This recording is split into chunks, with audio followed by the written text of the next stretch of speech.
जन आंदोलनांचा इतिहास यावेळी काय होता हेही मेधा पाटकर यांनी सांगितलं। तशाच प्रकारचा इतिहास आता पुन्हा एकदा घडण्याची वेळ येऊन ठेपलेली आहे। दिल्लीत तशा प्रकारची जन आंदोलनांना मिळालेल्या पाठिंब्याची झलक आपण सगळ्यांनी पाहिली। महाराष्ट्रात सुद्धा ती पाहायला मिळू शकते असा विश्वास यावेळी मेधा पाटकर यांनी व्यक्त केला आहे। त्यामुळे आपल्या आंदोलनांची स्वतंत्र आयडेंटिटी कायम ठेवत आम आदमी पक्षाला आपण पूर्णपणे पाठिंबा देतोय। मात्र आपण प्रवेश करणार आहोत का आम आदमी पार्टीमध्ये आणि त्यानंतरची सगळी गणित राजकीय कशा प्रकारची असतील याबद्दलचा निर्णय घेण्यासाठी 16 आणि 17 तारखेला आम आदमी पक्षाच्या प्रमुख नेत्यांबरोबर बैठक होणार आहे आणि त्यानंतरचा निर्णय हा घेतला जाईल अशी माहिती यावेळी मेधा पाटकर यांनी पत्रकार परिषदेत दिली। या सगळ्याबद्दल बोलण्यासाठी आपल्याबरोबर आपल्या स्टुडिओमध्ये आहेत झी 24 तासचे मुख्य संपादक डॉक्टर उदय निरगुडकर। सर, आपलं स्वागत। आपण एकूणच मेधा पाटकर यांच्या येण्याने राजकीय समीकरण कशा प्रकारे बदलू शकतात हे जाणून घेणार आहोत तुमच्याकडनं। त्याचबरोबर आपल्याबरोबर पुण्यातनं असणार आहेत कुमार सप्तर्षी।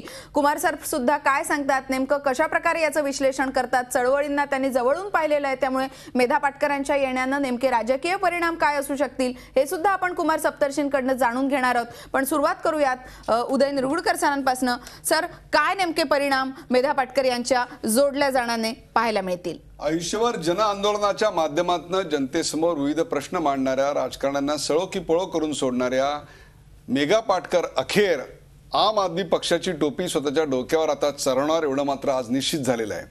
त्यांच्या येण्याने अजूनही काही प्रश्न अनुत्तरित आहेत। त्यातला पहिला प्रश्न असा म्हणजे त्या स्वतः निवडणुकीला उभे राहणार का, त्यांच्या जन आंदोलनातले अनेक कार्यकर्ते उभे राहणार का, या दोन प्रश्नावर त्यांनी अजून कोणत्याही प्रकारचं भाष्य केलं नाही। मला असं वाटतं 16 आणि 17 तारखेला आप आणि त्यांच्यामध्ये जी बैठक होणार आहे त्या समन्वयाच्या बैठकीमध्ये पुढच्या संपूर्ण या सक्रिय सहभागाचा जो काही अजेंडा आहे, त्याची जी काही रोडमॅप आहे तो रोडमॅप ठरवला जाईल।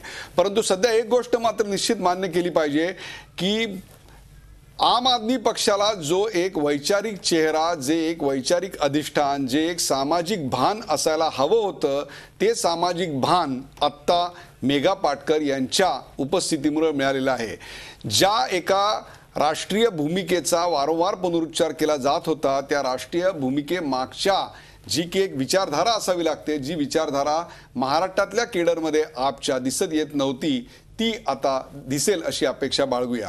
परंतु त्याच वेळेला सामाजिक जन आंदोलन चालवणं एक बाब असते आणि राजकीय पक्षातलं यश ही दुसरी बाब असते।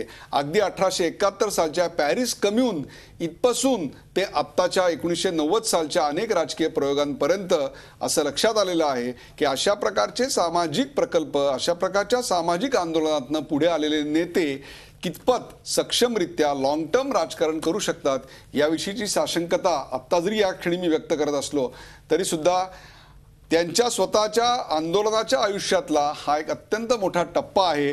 महाराष्ट्रातल्या आपशी त्यांना आता जुळवून घ्यावं लागेल, त्याहीपेक्षा अरविंद केजरीवाल यांच्या बरोबर जी मंडळी आहेत त्यांच्याशीही जुळवून घ्यावं लागेल आणि मुख्य म्हणजे अजून त्यांच्याबरोबर अण्णा आहेत की नाही, किंबहुना अण्णा त्यांच्याबरोबर नाहीत असंच आता एक प्रकारे गृहीत मानलं गेलेलं आहे। याचं कारण तसं त्यांच्या आंदोलनात असलेले कार्यकर्ते आता आपला मिळतील आणि एक प्रकारे त्या संपूर्ण आपच्या वाटचालीला एक दिशा येईल अशा प्रकारची आत्ताची परिस्थिती आपण सांगू शकतो। बरोबर आहे, वाटचालीला दिशा येईल असं तुम्ही म्हणताय सर। याचं विश्लेषण आपण करणारच आहोत, पण आपण प्रतिक्रियेसाठी कुमार सप्तर्षी सरांकडे जाऊयात। कुमार सर, तुमची पहिली प्रतिक्रिया काय? थोडं मोठं कर। कुमार सर, तुमची पहिली प्रतिक्रिया काय? फार बारीक आवाज आहे। कुमार सरांशी आपण परत संपर्क करण्याचा प्रयत्न करू। सर, तुम्ही आत्ताच जसं म्हणालात की जन आंदोलनांचा इतिहास हा आपण पाहिला तर संघटना उभ्या राहतात, मात्र राजकीय यशाबद्दल साशंकता व्यक्त केली जाते। दिल्लीतल्या यशानंतरही तुम्हाला असं वाटतंय? दिल्लीतल्या यशानंतरही मला असंच वाटतं। याचं कारण महाराष्ट्राचं टर्फ हे दिल्लीसारखं नाही। उद्या सकाळपासनं मेधा पाटकर यांना अनेक प्रश्नांवर, ज्या प्रश्नांची त्यांची मत कधी घेतलं गेलेलं नव्हतं, असे अनेक प्रश्न त्यांच्यासमोर विचारले जातील।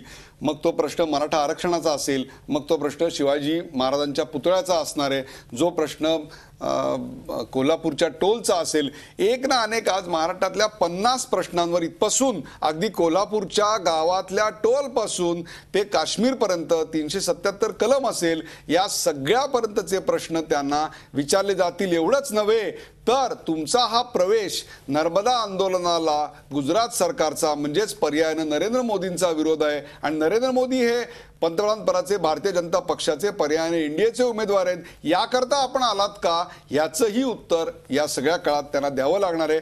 आता प्रश्नांच्या फैरी निश्चितच सुरू होतील, परंतु आंदोलनाचं पाठबळ एका नवीन झालेल्या पक्षाला मिळाल्यामुळे जो काही एक प्रकारचा ज्याला आपण म्हणतो वरवरचं सगळं चाललेलं होतं आपमध्ये, त्याला एक सखोलपणा येईल अशी अपेक्षा मी व्यक्त करतो. बरोबर आहे. प्रश्न विचारले जाणार आहेत मेधाताईंना. आपण कुमार सप्तर्षी सरांकडे जाऊयात. कुमार सर, तुमची पहिली प्रतिक्रिया काय आहे? मेधाताईंनी पाठिंबा जाहीर केलेला आहे पण प्रवेश नाही.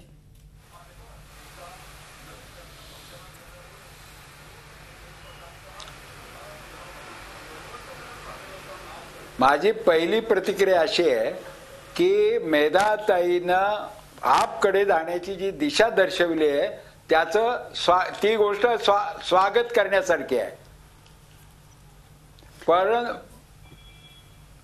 परंतु त्या अजून बोलणीच करतायत, म्हणून त्याच्यातला अंतिम जे काय निष्कर्ष आहे तो निघायचा आहे. अजून एंगेजमेंट झालेली नाहीये, आता बोलणी चालू आहे, हे ठीक आहे. परंतु आता असं दिसतंय की बहुतेक मेधा पाटकर आणि त्यांना मानणारे सगळे कार्यकर्ते आप पार्टीमध्ये प्रवेश करतील असं दिसतंय. आणि ही महाराष्ट्राच्या राजकारणाला एक चांगलं वळण देणारी घटना आहे. कारण कसं आहे की तुम्हाला जर काँग्रेस आवडत नाही तर मग बीजेपीला मत द्यावं लागतं. बीजेपीलाही न आवडण्यासारखे लोक आहेत, त्यांनी काय करायचं? म्हणजे आता अँटी काँग्रेस आणि अँटी भाजप असा एक सूर असताना राजकारणामध्ये लोकांनी करायचं काय असा प्रश्न होता. तर लोकांना आप आदमीचा हा एक चांगल्यापैकी पर्याय मिळू शकेल. पण हे नुसतं वार आहे, वाऱ्यावरची वरात नाही चालणार, याला संघटना बांधणी करावं लागेल. मेधा पाटकर यांच्या प्रवेशामुळे त्या जर आल्या 13-14ला काय ती मीटिंग घ्यायची म्हणतात, त्याच्यानंतर जर त्या आल्या तर या पक्षाला एक डावा चेहरा मिळेल जो महाराष्ट्राचा स्थायी भाव आहे. डाव्या बाजूच्या चळवळी इथे जास्त रुजतात. तर राजू शेट्टी हे आले असते तरी चाललं असतं, पण ते नाही आले, ते रालोआत गेले. त्यामुळे चळवळीतला एक भाग उजवा झालाय, तर चळवळीचा दुसरा भाग काउंटर जो डावा आहे तो जर आला तर आम आदमीला एक बॅलन्स होईल. आपल्याबरोबर विश्वंभर चौधरी आहेत, अण्णांचे खंदे समर्थक आणि एकेकाळी मेघा पाटकर यांच्या आंदोलनात सहभागी असणारे विश्वंभर चौधरी आपल्याबरोबर आहेत. विश्वंभरजी, या कार्यक्रमात आपलं स्वागत. विश्वंभरजी, माझा आवाज येतोय तुमच्यापर्यंत? हो, अगदी येतोय. माझा आवाज पोहोचतो का तुम्हाला? हो, माझा आवाज, तुमचाही आवाज माझ्यापर्यंत येतोय. आपली पहिली प्रतिक्रिया द्या. सक्रिय सहभाग करणार आहेत, परंतु जॉईंट व्हेंचर किंवा एक प्रकारे यांची जी पार्टनरशिप आहे आपण म्हणू, किंवा पुढे काय होणार आहे त्याची दिशा मात्र अजून ठरलेली नाहीये. एमओयू झालेला आहे, परंतु एमओयू वर सह्या व्हायच्या आहेत आणि त्यांचा अग्रीमेंट पुढे होणार आहे. मला असं वाटतं की आपण आता उल्लेख केला अण्णांच्या मेधाताईंच्या चळवळींमध्ये मी आजही आहे, अजूनही आहे.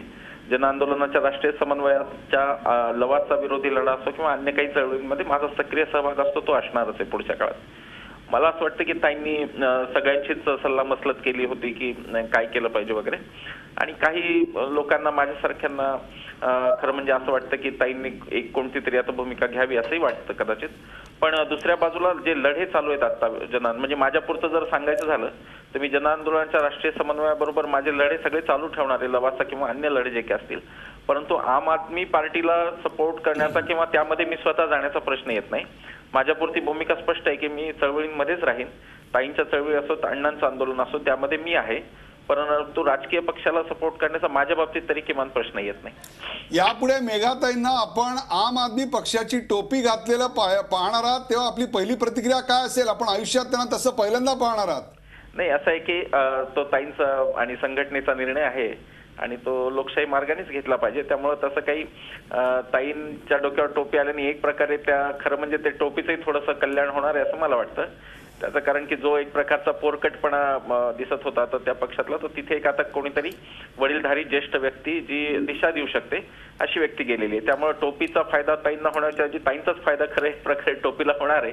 पण काही का असे ना, मी असं विश्वंभरजी, अशी अनेक पोरकट लोक एकत्र येऊन एका वडीलधाऱ्या माणसाला खूप जर्जर करू शकतात, याची आपल्याला जाणीव आहे का?